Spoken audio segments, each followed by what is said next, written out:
Olá, bem-vindos a mais uma análise detalhada aqui no nosso espaço. Hoje a gente mergulha num tema quente e às vezes literalmente, né?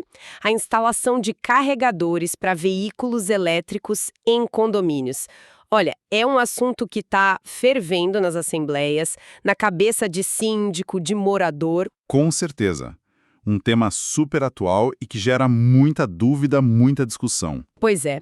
E a fonte da nossa conversa hoje é um guia bem completo, sabe? Pensado justamente para essa turma: síndicos, condôminos e os profissionais que botam a mão na massa. O objetivo é claro: orientar sobre os desafios técnicos e, olha, principalmente os de segurança. Que são muitos, né? Não é trivial. Nada trivial. Então, a nossa missão aqui é destrinchar o essencial desse material. A gente quer entender como implementar essa recarga de um jeito inteligente, seguro, sabe? Para fugir das roubadas, das frustrações que a gente vê por aí. Preparados? Vamos lá? O cenário que o guia pinta é esse: crescimento rápido dos elétricos, um monte de marca nova chegando, todo aquele discurso de descarbonização. Sim, a onda é forte. Mas nem tudo são flores, né? O guia aponta que essa transição pode ser meio caótica. A qualidade dos carros varia, tem promessa que não se cumpre, e aí tem gente frustrada com revenda, com desvalorização, até com a logística de carregar o carro no dia a dia. Exato. A expectativa às vezes é uma, a realidade é outra. E aí a bola cai onde? No colo dos condomínios. Carregar em casa, à noite, parece a solução mais óbvia, né? Mais prática, mais barata, porque depender só de posto na rua ainda é complicado para muita gente e caro também. Sem dúvida. A recarga residencial é vista como a principal solução. Só que essa conveniência toda pode virar um problemão, um pesadelo mesmo, se for feita de qualquer jeito. E esse é o alerta principal do guia, né? Exatamente. O risco é real. Instalação improvisada, sem critério técnico, sabe? Especialmente em prédio mais antigo, aí coloca tudo em risco. Morador, funcionário, próprio patrimônio. O perigo de sobrecarga, de falha elétrica, de pegar fogo mesmo, é concreto. E a responsabilidade, né? Isso é um ponto crucial. A responsabilidade civil e até criminal pode recair sobre o síndico em caso de negligência. Isso o guia deixa bem claro. Pesado. Para navegar nisso, imagino que entender uns conceitos básicos seja fundamental. O guia ajuda nisso? Ajuda, e muito. Ele traz um glossário, mas simplificando aqui. A diferença entre quilowatt e quilowatt-hora é chave. Pensa assim, o quilowatt é a velocidade com que a energia está sendo usada, tipo a potência. Um chuveiro elétrico forte puxa energia numa velocidade de, sei lá, 5,5 kW. Ah, tipo a velocidade do carro. Isso, boa analogia. E o quilowatt-hora é a quantidade total de energia consumida num tempo. É a distância percorrida, não a velocidade. É o que vê na conta de luz e o que mede quanto cabe na bateria do carro. Entender isso é o básico para dimensionar a instalação e, claro, os custos. Entendi. Velocidade versus distância. Boa. E o guia fala de SAVE e RTI. O que são essas siglas? Esse VEI é Sistema de Alimentação de Veículos Elétricos. É o nome técnico para, digamos, todo o pacote da recarga. A fiação desde o quadro, as proteções, o carregador em si. Não é só a caixinha na parede, sabe? É o sistema completo. Ah, tá. O conjunto da obra. Exato. E RTI é a Reserva Técnica de Incêndio. É aquela água que fica lá no reservatório do prédio, separadinha, só para os bombeiros usarem se tiver fogo. E esse ponto da RTI, nossa, ele se torna bem crítico quando a gente fala de veículo elétrico. Já já a gente chega lá. Combinado. Bom, se segurança é a palavra-chave, seguir as normas técnicas deve ser o caminho, certo? O guia bate nessa tecla. Bate e com força. É um ponto central. O guia reforça a importância vital de seguir as normas da ABNT, principalmente a NBR 17019, que é a específica para recarga de V. Mas, claro, sem esquecer da NBR 5410, que é a mãe das instalações elétricas em geral, e outras também, tipo a de proteção contra raios. E por que essa insistência toda? É só burocracia para evitar multa? Não, não, vai muito, muito além disso. Seguir a norma é a garantia mínima de que a instalação é segura. Contra choque, contra incêndio, é o que faz os dispositivos de proteção funcionarem como devem. E tem um lado bem prático. Se acontecer um sinistro, um incêndio, por exemplo, Uhum. a primeira coisa que a seguradora vai checar é: a instalação seguia as normas? Se a resposta for não, a cobertura do seguro pode ir para o espaço. Ou seja, seguir a norma protege vidas, protege o patrimônio e protege o bolso do condomínio. É fundamental. Nossa, ficou claríssimo agora. E dentro dessas normas, parece que tem um componente que é meio que a estrela da segurança elétrica, o tal do DR. O que ele faz exatamente? O DR, dispositivo diferencial residual, ele é um verdadeiro salva-vidas. Ele detecta aquelas fuguinhas de corrente elétrica, sabe? Pequenas mesmo, que poderiam passar pelo corpo de alguém e causar um choque grave, às vezes fatal.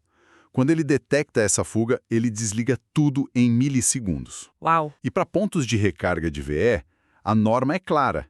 Precisa de um DR dedicado para cada ponto e com sensibilidade alta, no máximo 30 miliamperes. Mas peraí, o guia alerta que não dá para usar qualquer DR, né? Tem tipos diferentes e parece que escolher o errado é um perigo. Aqui a coisa complica um pouquinho. Exato. E aqui, olha, atenção máxima. O DR mais comum que a gente tem em casa, o tipo AC, ele não serve para carregadores de VE. Não é seguro. Não serve por quê? Porque a eletrônica, dentro do carregador e do próprio carro, pode gerar outros tipos de corrente de fuga, tipo corrente contínua ou pulsante.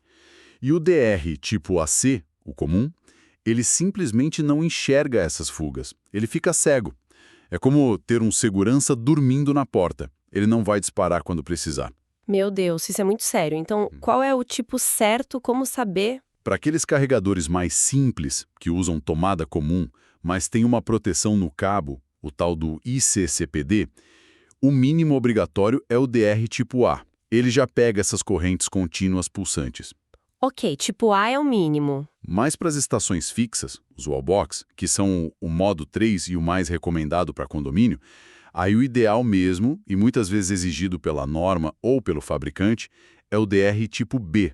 Esse é o mais completo de todos. Tipo B. Ele detecta tudo: corrente alternada, contínua pulsante e até corrente contínua pura, que pode aparecer em falhas mais complexas. Usar um DR errado, um tipo AC, por exemplo, é um risco gigantesco de choque elétrico. E claro, né, nada disso funciona direito sem um bom aterramento, o famoso fio terra. Ele é essencial para o DR poder fazer o trabalho dele. Entendi. Nossa, a escolha do DR é muito mais crítica do que parece à primeira vista. Ok, isso para o risco de choque. Mas e o risco de incêndio? O guia parece dar um peso enorme para isso, principalmente por causa das baterias de lítio. Sim, com toda razão.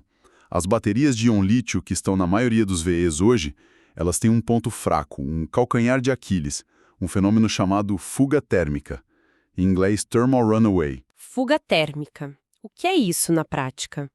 É um incêndio tipo que pega fogo? E, longe disso. O que preocupa mesmo aqui é a natureza desse incêndio. É algo de altíssima intensidade e muito, muito difícil de apagar. Não adianta só abafar, como num fogo comum. Não. Não. Precisa jogar água, muita água, por muito tempo, horas às vezes. O objetivo principal é resfriar a bateria para parar a reação interna e evitar que ela reacenda, porque o risco de reignição é real.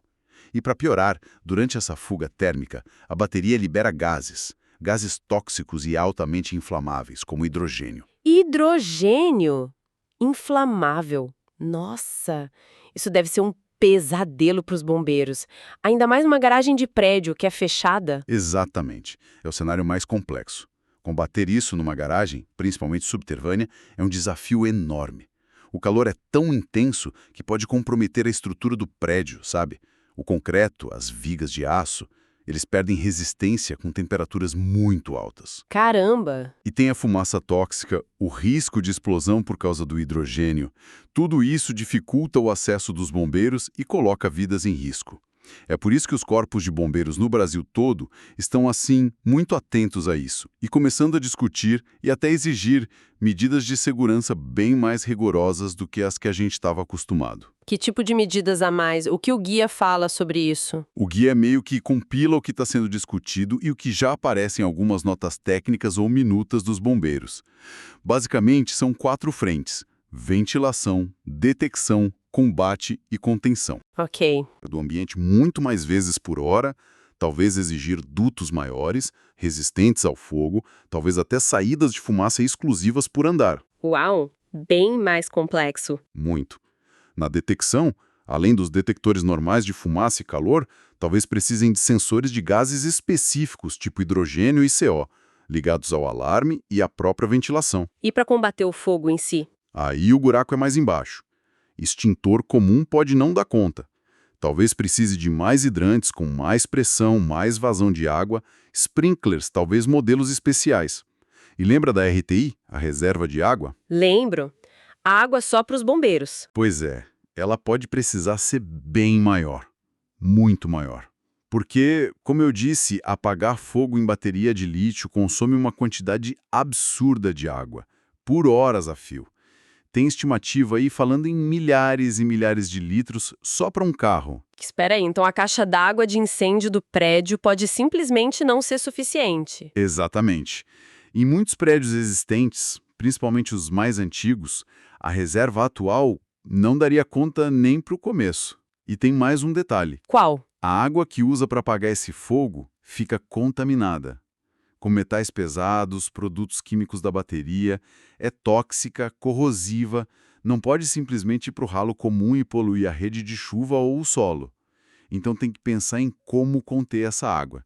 Talvez com sistemas de drenagem especiais, poços de coleta, válvulas para bloquear a saída. Meu Deus! E além de tudo isso, ainda se fala em distanciamento mínimo entre as vagas com carregadores ou até construir paredes corta-fogo para evitar que o fogo se espalhe rápido de um carro para o outro. Uau! Olha, a complexidade da segurança contra incêndio é muito maior do que eu imaginava. Parece que instalar um simples carregador pode acabar mexendo com estruturas bem importantes do prédio, né? Pode mexer e muito, principalmente nessas garagens subterrâneas ou em edifícios que não foram projetados pensando nisso. A real é que a adequação para atender essas novas exigências de segurança contra incêndio pode acabar sendo o maior custo e o maior desafio técnico de todo o projeto.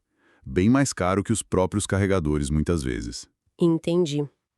Ok, os riscos e os requisitos técnicos ficaram bem claros. São assustadores, mas claros. Agora, como é que um condomínio tira isso do papel? Qual o passo a passo que o guia sugere para fazer a coisa certa? Bom, o guia detalha um processo lógico. Tudo começa, claro, com o interesse dos moradores. É importante registrar quem quer, ter uma ideia da demanda. Certo. O passo seguinte, e esse é fundamental, é contratar um engenheiro eletricista habilitado. Não dá para fazer no achismo. Esse profissional vai fazer um laudo técnico, é tipo um raio-x da situação elétrica do prédio. Um diagnóstico. Exato. Ele vai ver quanto o prédio já consome de energia, se tem alguma sobra, como está a fiação, os quadros de luz, se aguenta um tranco. O guia até dá um checklist para ajudar nessa avaliação. E um detalhe crucial. Esse laudo tem que ter a ART, a anotação de responsabilidade técnica. É a assinatura do engenheiro se responsabilizando por aquilo ali. Sem a RT, nem pensar, né? De jeito nenhum. Essa análise inicial é que vai dizer, olha, é viável instalar aqui, ou é viável, mas precisa adaptar isso e aquilo. E dá para instalar X carregadores com segurança.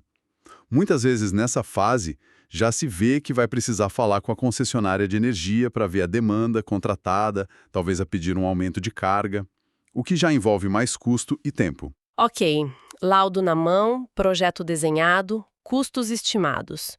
Qual o próximo passo? A temida assembleia. Exatamente, a assembleia de condomínio. O guia até dá umas dicas de como convocar formalmente, a importância de apresentar o projeto de forma super clara, transparente, mostrar o laudo, os orçamentos, os riscos, as soluções, tudo. E para aprovar, é maioria simples? Geralmente não. A instalação de infraestrutura para carregadores costuma ser enquadrada como obra útil, porque beneficia o condomínio como um todo. E pela lei, pelo Código Civil, obra útil exige aprovação da maioria do total de condôminos, ou seja, 50% mais um de todos os proprietários, não só dos que aparecerão na reunião. É um quórum qualificado, mais difícil de atingir. Entendi. 50% mais um do total. E é nessa assembleia que se decide a questão do dinheiro, né? Quem paga o quê? Ah, essa é a pergunta. E tem que ser decidida ali, de forma clara. O guia sugere que a solução mais justa e que costuma dar menos briga depois é a medição individualizada. Cada um paga o que consumiu. E como faz isso na prática, se os carregadores forem de uso comum na garagem? O ideal, segundo o material, são os carregadores inteligentes, os Smart. Eles se conectam a uma plataforma online que gerencia tudo. Quem pode usar, quanto tempo usou e, principalmente, mede exatamente quantos kWh cada um consumiu. Aí essa plataforma gera o relatório e facilita a cobrança, que pode vir direto no boleto do condomínio. É o mais transparente. Parece bom. Mas e se o condomínio achar esses carregadores Smart muito caros? Tem plano B? Tem. Uma alternativa é instalar submedidores de energia físicos individuais para cada ponto de recarga. Aqueles reloginhos mesmo. Funciona para medir. Só que aí a gestão fica toda manual, né? Alguém tem que ir lá, ler os medidores todo mês, calcular, gerar a cobrança. Dá mais trabalho e a chance de erro ou de contestação é maior. Entendi. E aquelas ideias de cobrar um valor fixo por mês ou por hora de uso? O guia recomenda. O guia aponta que esses modelos são menos justos. No rateio fixo, quem usa pouco acaba pagando pelo consumo de quem usa muito. E cobrar só pelo tempo na vaga também não é ideal, porque carros diferentes carregam em velocidades diferentes.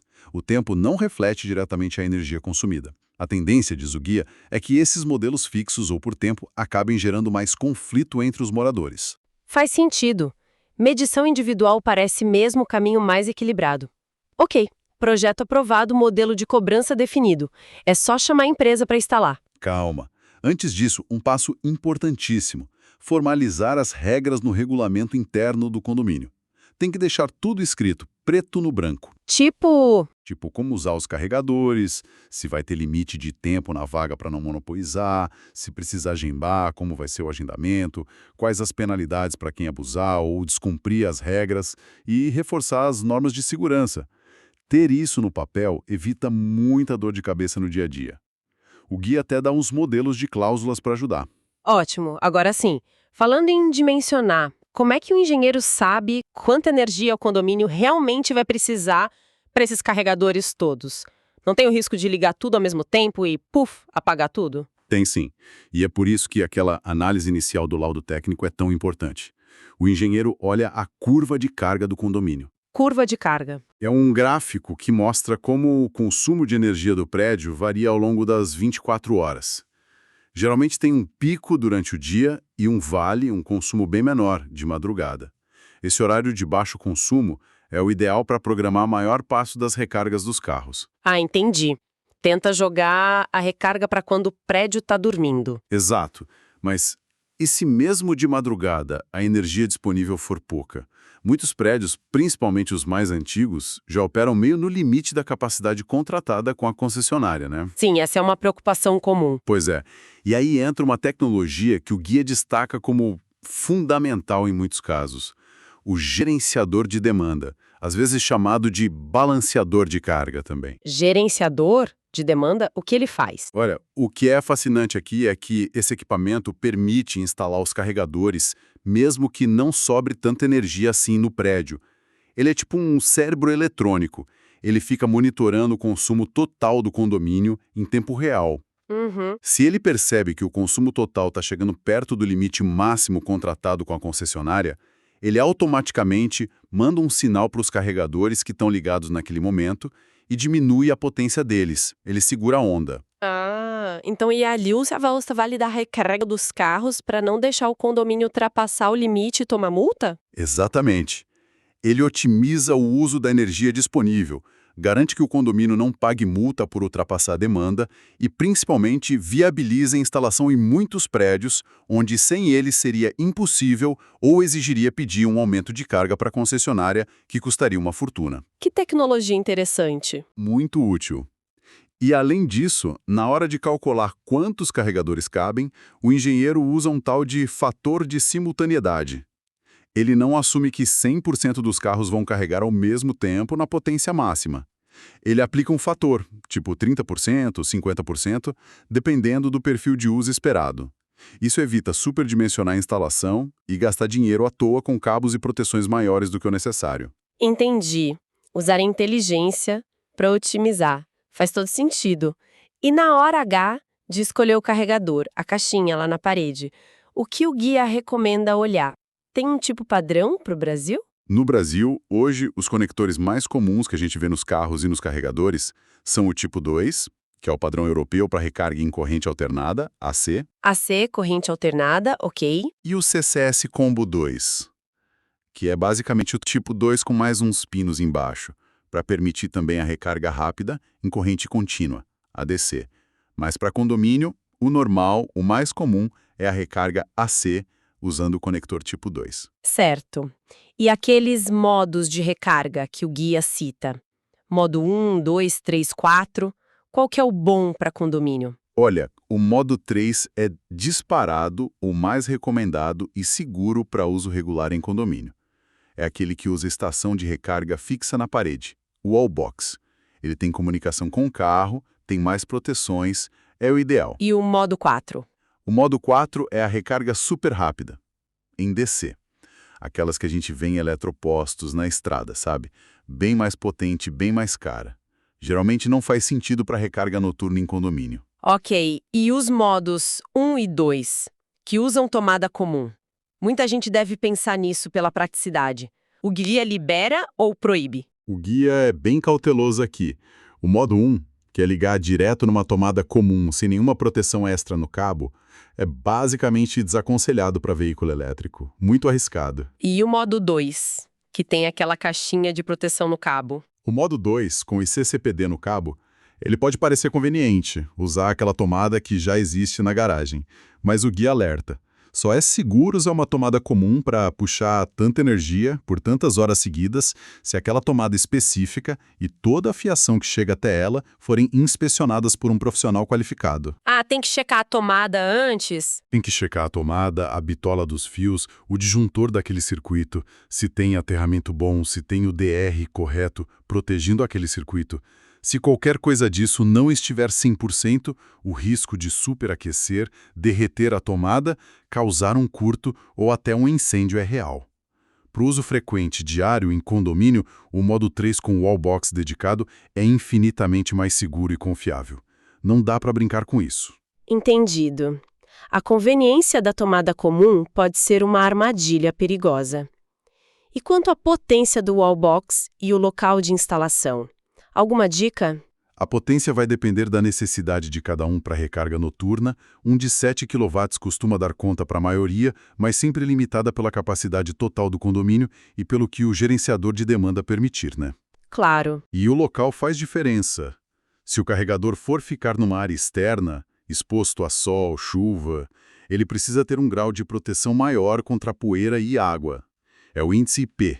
Tem que ser IP54 para cima. Idealmente IP65, IP66. E ser resistente a raio UV, variação de temperatura. E se for dentro da garagem, coberto? Aí o IP pode ser um pouco menor, tipo o IP44 já protege contra poeira e respingos. Mas aí a questão da ventilação do local ganha mais importância, como a gente já falou por causa do risco de incêndio e acúmulo de gases. Certo. E não é só instalar e esquecer, né? Imagino que precise de manutenção. O que o guia fala sobre isso? Exato. A manutenção é fundamental para garantir que tudo continue funcionando bem e principalmente seguro ao longo dos anos. Não adianta fazer a instalação perfeita e depois abandonar. E o que seria essa manutenção? Só limpar o carregador de vez em quando? Limpar ajuda, claro. Com um pano úmido, sem produto químico forte. Mas a manutenção vai além. Tem a inspeção visual que o próprio morador ou zelador podem fazer. Olhar os cabos, ver se não tem desgaste, corte, se o sol não está ressecando o plástico, olhar os conectores, ver se os pinos não estão tortos, sujos, com corrosão, verificar se o wallbox está bem preso na parede. Coisas básicas do dia a dia. Isso! Mas o mais importante é a manutenção preventiva, feita por um eletricista qualificado. O guia sugere fazer isso periodicamente, talvez a cada 6 meses ou pelo menos uma vez por ano. E o que esse eletricista verifica? Ele vai fundo. Ele vai testar o botão de teste do DR para ver se está disparando, vai verificar os disjuntores, reapertar todas as conexões nos quadros e no próprio carregador. Porque com o tempo e a vibração, os parafusos podem afrouxar e causar mau contato, que gera calor. E vai verificar a qualidade do aterramento, que é essencial. Entendi. Uma revisão completa. E aqueles carregadores mais modernos, os inteligentes, pedem algum cuidado extra? Sim, como são equipamentos eletrônicos conectados à internet, é importante manter o software deles, o firmware, sempre atualizado. Os fabricantes liberam atualizações para corrigir bugs, melhorar a segurança contra ataques e, às vezes, até para adicionar novas funções. É igual atualizar o celular. Faz sentido. E monitorar a temperatura também é bom. Uma inspeção visual, sentir se alguma parte está esquentando demais. O guia até menciona uns adesivos térmicos que mudam de cor com o calor como um indicador rápido. Mas se tiver suspeita de superaquecimento, tem que chamar o técnico para investigar a causa, não adianta só colar adesivo. E claro, que esses equipamentos têm uma vida útil. Carregador, disjuntor, DR, nada dura para sempre. O guia fala em 8, 10, 15 anos para um carregador, dependendo da qualidade do uso. Então, um condomínio bem gerenciado já começa a pensar num fundo de reserva para quando precisar trocar esses equipamentos lá na frente. Replanejamento. Boa dica. Planejamento a longo prazo. Bom, a gente falou de custo técnico, de segurança. Chegamos então naquela questão financeira mais ampla e na promessa que a gente ouve muito. A AT Carregador valoriza o imóvel. O guia entra nessa discussão? Entra sim. E com um olhar bem pé no chão, eu diria. Primeiro, ele reforça todos os custos envolvidos. Não é só comprar o carregador, Tem o custo do projeto de engenharia, o custo da instalação elétrica em si, que pode envolver trocar cabo, disjuntor. Aí tem o custo das adequações de segurança contra incêndio, que, como a gente viu, podem ser altíssimas dependendo do prédio. Pode ter o custo do gerenciador de demanda, da plataforma de gestão para os carregadores smart, da manutenção periódica e, claro, o custo da energia elétrica que vai ser consumida. É uma conta complexa. E como o condomínio decide quem paga tudo isso? Já falamos do consumo, mas e o investimento inicial? Essa decisão é da Assembleia, é soberana. O guia apresenta os modelos mais comuns. Pode ser 100% pago só pelos moradores que têm ou pretendem ter carro elétrico, eles bancam a instalação e depois pagam uma taxa de uso que amortize esse investimento e cobre os custos de operação e manutenção. Uma opção, qual outra? Pode ter um rateio parcial, tipo a infraestrutura básica, comum, talvez o reforço no quadro geral, os dutos principais, é dividida por todos os condôminos, por ser uma melhoria no prédio. Mas o carregador individual na vaga e a energia consumida ficam por conta de quem usa. Para ser justo também. E tem a opção menos comum e geralmente mais polêmica de ratear tudo, inclusive a instalação individual entre todos os condôminos. O guia aponta que isso costuma gerar injustiça e conflito, porque quem não tem nem pretende ter V acaba pagando por uma comodidade que não vai usar. A Assembleia é que tem que pesar os prós e contras e decidir o que funciona para aquela realidade. Certo, a decisão é coletiva. E a tal valorização do imóvel? É fato ou é mito?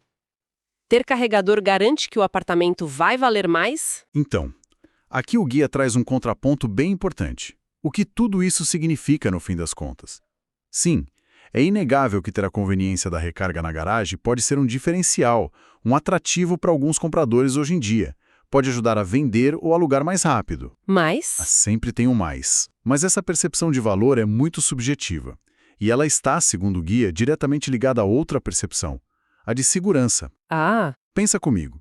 Se a instalação foi feita nas coxas, sem seguir norma, sem DR adequado, se o risco de incêndio naquela garagem subterrânea for considerado alto, se o condomínio não conseguiu se adequar às exigências dos bombeiros para obter ou renovar o AVCB por causa disso, o efeito pode ser exatamente o oposto. pode desvalorizar. Pode.